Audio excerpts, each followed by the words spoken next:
Okay. Now, we've been learning about Punnett squares and that kind of thing. Now we're moving on and learning the genetic diseases and disorders. That's kind of the second part. As I mentioned, this unit had kind of like 2 chapters that were in it. So now we're in the diseases and disorders, focusing on human inheritance. So just kind of a FYI, any genetic disease or disorder we talk about in class, or any genetic disease or disorder you guys present over, because I already told you guys are doing presentations, is fair game for the test. So if we talk about it in class, or if it's one that you choose for your presentation, that is fair game for me to put on your test, okay? If it is not covered in class, if it is not in the presentations, then it will not be on your test. So, pea plants and fruit flies were perfect for genetic studies because they have few chromosomes, they reproduce quickly, they can survive in lab conditions, and people really don't care if you do experiments on fruit flies and pea plants. They're like okay with it. So when they wanted to do genetic experiments on an animal, they typically experimented on fruit flies. And if they wanted to do experiments on plants, they did pea plants. So those were kind of the 2 models that they used. You want to do a genetic thing on an animal? We did fruit flies. You want to do something on plants? You did pea plants. So those were kind of the 2 they really picked for animals and plants. We don't really do a lot of genetic experiments on people for obvious reasons. You can't really ethically perform test crosses. Like I mentioned, I kind of unintentionally did a test cross with my children to find out what kind of blood type they had. But it's not like we did that on purpose. We just knew that I was recessive blood type and that we didn't know what Mr. Ayers was. And so we kind of accidentally did a test cross to find out their blood type. But you don't really like, hey, you breed with that person, we want to find out what they are. Don't they do that in China though? They kind of did, and like I said, Hitler did, but it's not really ethical. So you don't really do that. But also, like humans live in variable conditions. You can't control the conditions. So how much of it is actually genetic and how much of it is actually environmental? So we can't really control for that unless you want to make the person live in a lab. Humans also typically are allowed to select their own mates and reproduce if and when they choose. You can't say, okay, you're gonna have the baby now. So I mean, it's not really allowed to do that. Typically, they don't have a lot of offspring either. I mean, my family of 4 children is kind of large by a lot of standards. A lot of times, now it is, yeah. A lot of times people usually just have 1 to 2 children, and having a family of 4 children is considered large in a lot of cases. I mean, so that is something that's different too. The other thing is it takes a long time to see results.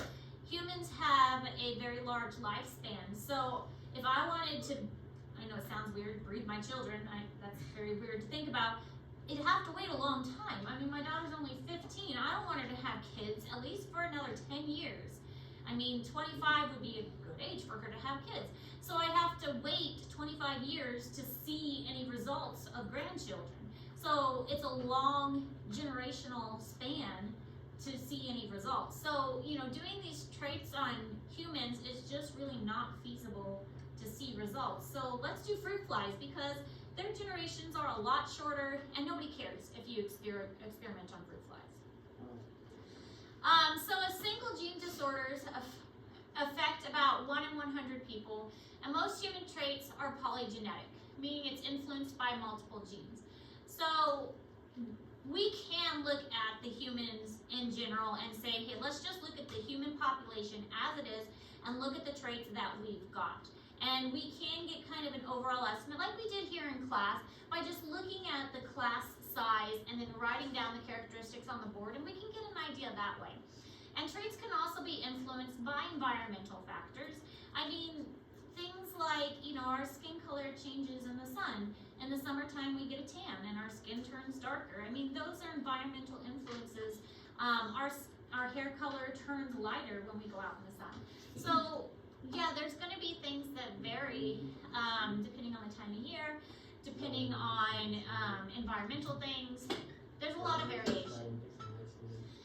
So alleles give rise to several genetic disorders that can be rare, and we're going to talk about a lot of those genetic conditions.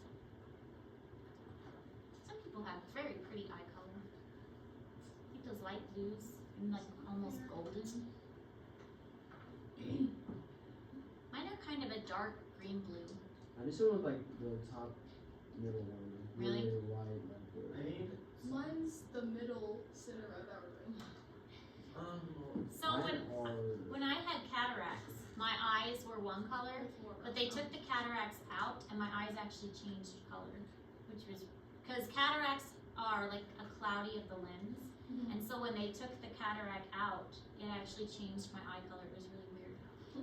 I was a little sad because I liked the color with the cataracts in, and then it changed, and I was like, oh, I like the old color better. I mean, I can see better now, but I thought the old color was prettier. We already know that humans have 23 pairs of homologous chromosomes. You have 22, which are called autosomes, or body cells, and 1 pair of sex chromosomes. This is going to become important because we're going to focus a lot on karyotypes and how the karyotypes can influence and help us to spot any genetic abnormalities and help us to spot diseases as well. So a karyotype may be performed if we're looking for diseases or disorders in an individual. Is this one a male or female? Which one? What's your Like this karyotype on the board, is this a male or female? Female. I heard both. Male. Why do you think male? Because it's X and I mean it's X. Or something like that. It is a male, but that's the wrong reason that it's a male. I mean, you're right, it's a male, but it's the wrong reason it's a male. What is this down here? It's a Y chromosome. It's an X and a Y chromosome. Do you want this? X and a Y chromosome. That's why I said. Alright, so here's how karyotyping works. Metaphase is when the chromosomes are in their most condensed phase. So that's when they're mostly mushed together and tightly compacted. So during the metaphase process, they're all frozen together, and then the picture is taken of them. Then once that picture is taken, in old times, before we had cool technology, they used to actually take a picture and then cut them out, like of a piece of paper, and arrange them together. Now this is a female because this is 2 X chromosomes here. But now they have computers that will do this. And the computers will arrange this into a nice neat pattern. And then we can actually see the chromosomes lined up nicely together. So we do know that one of these is mom and one of these is dad, but again, we don't know which is which. The only way we can figure out which is which is if we take a blood sample from mom or dad and do the same thing. Then we can figure it out. Wait, do males have 2 X's? Males have an X and a Y. Yes, females have 2 Y's. Females have 2 X's. Males have an X and a Y. Females have 2 X's. So here again, this is what the picture would look like. A picture is taken at metaphase because it's the most condensed at metaphase, and then they arrange them together with their homologous pairs. Now, if we had the parent's blood sample, we could figure it out, but because we don't have the parents, we don't know. This could be mom or this could be dad. We don't know. We just know this is one or the other. And then we match them up. We do know that this is a female because there are 2 X chromosomes and there is no Y. Yep. So this is a female. Yes. Now, this chart is in Google Classroom. This is a really helpful chart on your test next week. This is what I am going to expect from you. I'm going to expect you to achondroplasia, is that what that says? Achondroplasia? Yeah? Yeah. Is a Form of dwarfism. is an autosomal dominant trait, and this is the symptom, okay? This chart is what you need to study because achondroplasia has this is as a symptom, and it's an autosomal dominant. So albinoism is an autosomal recessive, and this is the symptom. So this chart has everything you need. I'm not going to expect you to go into super details. What I want you to know is autosomal. What does autosomal mean? Wait, which one? What does autosomal mean? Means body. So it's on one of these chromosomes here. One of these 22 chromosomes. It's not on the X chromosome. Okay, that's what it means. So it is a trait that is on one of these chromosomes, not on the X chromosome. Okay, so it's an autosomal dominant or it's an autosomal recessive, and then this is its symptom. Okay, so this chart is going to be really helpful for you, and it's in Google Classroom, and you need to review it for your test because there will be questions about these on the test. It might say something like a matching section. That'll have you match achondroplasia with, on the other side, autosomal dominant trait that has, what does that say? Dwarfism. There you go. I'm having trouble reading. My eyes are broken. Should they fix them? Yeah, but they didn't fix them all the way. Ah. Just kind of fixed them. So dwarfism. Achondroplasia is a form of dwarfism that's an autosomal dominant. So this would be on one side of the matching, and this would be on the other side of the matching. Okay? So I'm telling you what the test is going to look like right here. Right. So, pedigree charts. This is an important concept as well. How to read a pedigree chart. Pedigree charts are ways that we can look at inheritance and figure out who got what. So figuring out who got what in a pedigree chart determines the probability that a trait will appear in the future generations. It predicts the possibility that a disorder will appear or reappear or disappear. Now, a pedigree chart has circles and squares. The circles are female and the squares are male. The line that goes between them like this means that they reproduced. And the line that comes down means that they had offspring, okay? And then these are the offspring. So this is like generation 1. This is the P generation. This is the F2 generation. This is the F3 generation. And then they had offspring. So this is an offspring. This is an offspring. This is an offspring. And then these two had offspring. Does that make sense? We'll look at a bigger chart on the next one. If it's colored in, the colored in means that they do have the trait. If it's half and half, that means they're a carrier of the trait.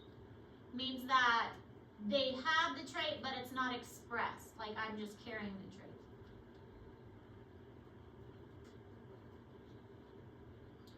And squares for male and circles for female. You will have to learn how to read a pedigree chart and be able to interpret it for the test.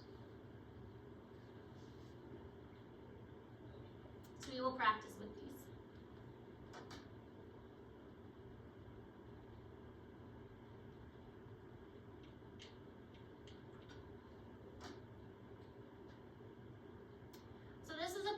Chart for polydactyly, which is extra fingers, and every time you see a square or a circle filled in, that means they have the trait. And each one of these lines down, so each row is a generation. So here's a generation. In this case, the mom and the dad did not have the trait at all, but then, oh look, oops, here's a child that has it. So that means, what? I was about to say someone cheated. Most likely it was a recessive trait in this case. And that means That's what they all say. Is Paxton here? I'm not. the two were heterozygous, and so they had the recessive allele, and they passed it on to their offspring, and so this was a recessive individual. And so the only way that the offspring would get it is if this was a heterozygous too, and so all of these were able to get it, and then the dominant one did not receive it. And so heterozygous, and then all of the offspring got it because this one could only, picture a Punnett square in your head, okay? So if this one's heterozygous and this one's homozygous recessive, then there's a 50-50 chance that the offspring could get it. And same thing, they pass it on and so on. So autosomal are typically body cells. Autosomal dominant patterns appear in homozygous and heterozygous people. Autosomal recessive appear only in the homozygous recessive people. Must have two parents that have the recessive allele.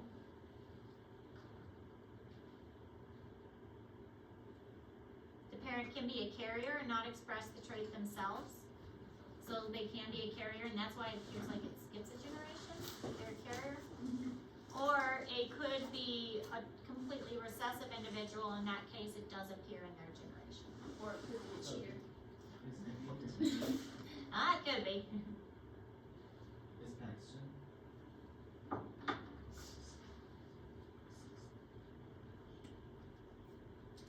Sanibel's mind automatically goes the opposite way. You never know with those guys. We don't even know them, so. I guess that's true. It's one of the more common ones, I swear. Never know, could have been the woman.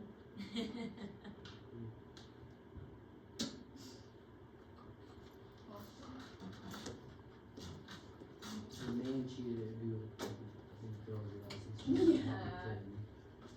Yeah, I realized what I said after that. So most likely it was the woman.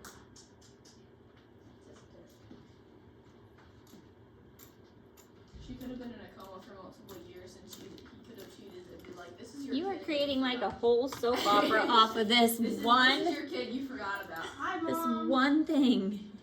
You're so funny.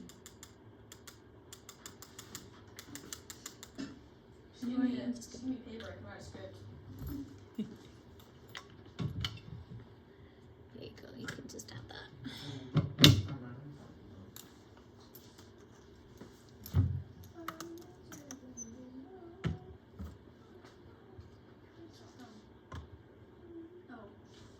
So the autosomal dominant trait appears in every generation.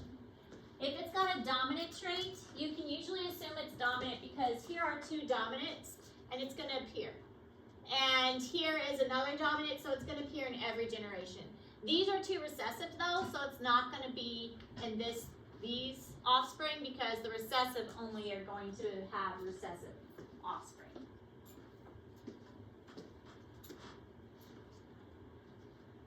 Francis Dalton in your English. Yeah. So most likely these two are heterozygous. That's how they got a recessive individual here.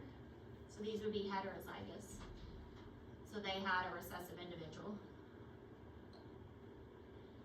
And this one would have to be heterozygous as well to have a recessive individual.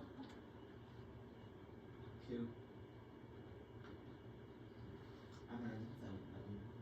You would have to know how to label these because that would be a question on the test is what are, like you would have to label like big A, little a, big A, little a, and you could actually label this entire pedigree chart.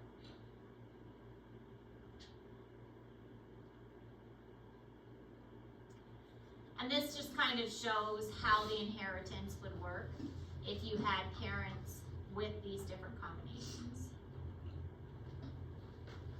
All right, so an example of autosomal dominant inheritance is achondroplasia dwarfism, and it is an autosomal dominant. So if you have a parent that has that, then the offspring are more likely to have it because it is a dominant trait.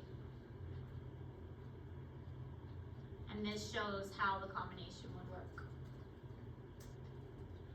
Achondroplasia is a form of hereditary dwarfism caused by mutations of a gene for a growth factor. Huntington disease is another autosomal dominant. On Hutchinson's Guilford progeria is another example. Progeria is so sad.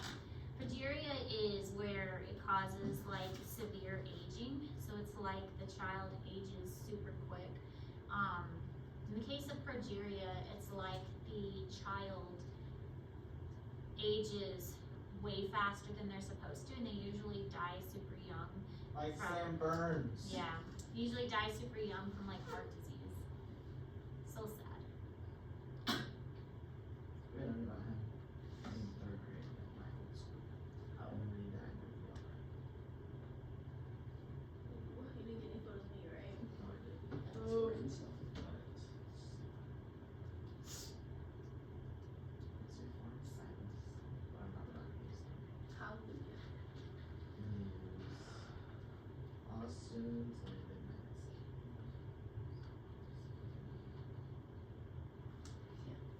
He's someone who can actually run.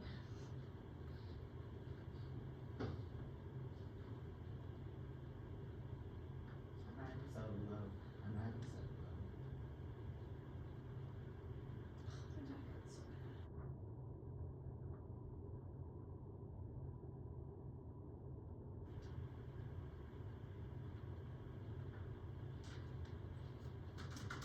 This is what a pedigree chart can look like. This is one for Huntington's disease. It wraps all the way around the wall and goes over here, so they can be quite intense.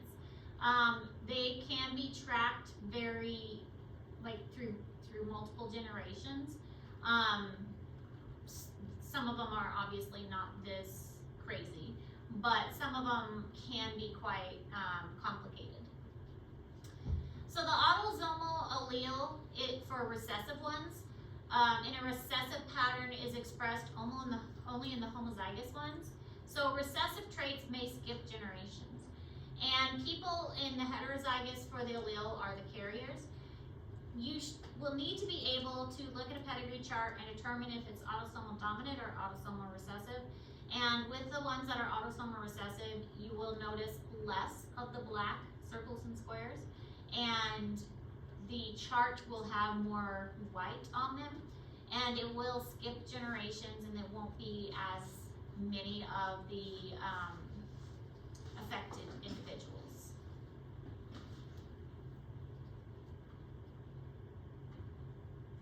So practicing reading pedigree charts is something that you'll need to do so that you become comfortable with it.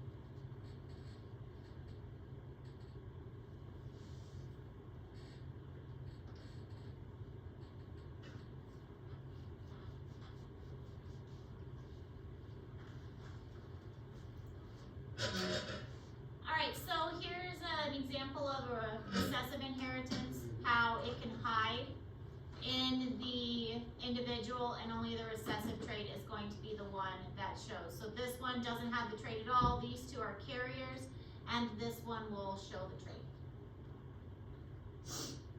And this just shows the same thing. Doesn't have the trait at all, these are carriers, and this one has the trait. Tay-Sachs disease and albinism are both autosomal recessive disorders, and 1 in 300 of the population is a carrier, and 1 in 30 Jews of Eastern European descent are carriers for Tay-Sachs disease. Albinism is caused by mutation that reduces the melanin, and most of us are familiar with albinism. In humans, albinism is more rare, but in some animals, albinism is pretty common. I mean, we've all seen albino mice and rats with the white fur and the red eyes, so that's pretty common. In catfish? Yeah. That's interesting. I think about a squirrel. Any animal is capable of albinism. Or plants? A person with albinism. I think so. But they don't live very long because they can't photosynthesize. Yep. Plants. No, that one guy from track, you remember? I don't know. He was at the Jefferson City meet. And there's various ranges of albinism. Some can be completely albino, and some can be like just not have much pigment. So Just a little paler. yeah. Yes, plants that are albino. Images. Oh, look how cool those are. They look striped. Nice. Interesting. Then deer can have what's it called? Callus, something where you have splotches of it. Mm-hmm. Splotches. All right, so practice time. I need to go up to the board so we can do this Ooh, together. albino here. What type of Recessive. pedigree chart is this? Autosomal dominant, autosomal recessive? Recessive has more white. Yeah, recessive. You think it's recessive? Yes. Wait, yeah. Wait, isn't it dominant because there's more white? No. Wait, it's. If it was dominant, the first one would be black. Ah, Right?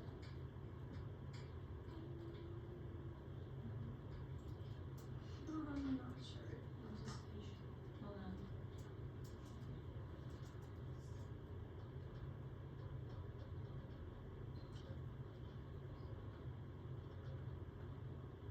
Autosomal recessive. I thought I had it written down there. It is autosomal recessive. So it is more skipping generations, and there is not as many of the dark ones. So you'll notice that there was nothing here, and then there is one here, and then there's nothing here, but then there is one here.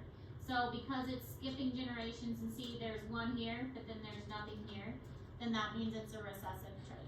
So the recessive traits do skip generations because the dominant one is hiding it. So when you notice it's skipping generations, that means it's a recessive. So compare that chart to this chart. Do you see the difference? You've got one in every generation here. So what would that make this? Dominant. So this would be autosomal dominant, where you have one in every single generation. So you can determine that this would be an autosomal dominant. And notice just like flipping back and forth, the difference with the amount of colors too. There's just a lot more that are colored in here. Okay. All right. So your assignment, I'm going to post it in a moment. Like I said, it's going to be a genetic disease or disorder, and it's individual. You're all going to present on it, Okay. and presentations will be next Thursday. Let me make sure. There will be a sign-up sheet in just a moment. I'm making sure it's assigning correctly. Okay. Go to, it's thinking. Okay, there you go. Go to Google Classroom and sign up for one of the genetic diseases or disorders that's on there. And don't be mean and bump somebody else off. Once they pick a spot, that's their spot. And then whatever is on the presentation, or you guys present about, you are responsible for knowing for the test. Remember, anything we cover in class and anything that's on the presentation is fair game for the test next week. You will probably have work days and review days next week, next Tuesday and Wednesday when I'm gone. And that way you have 2 full days to work on your presentations and also to review for your test. And then Thursday you'll present and Friday will be test. I wanted to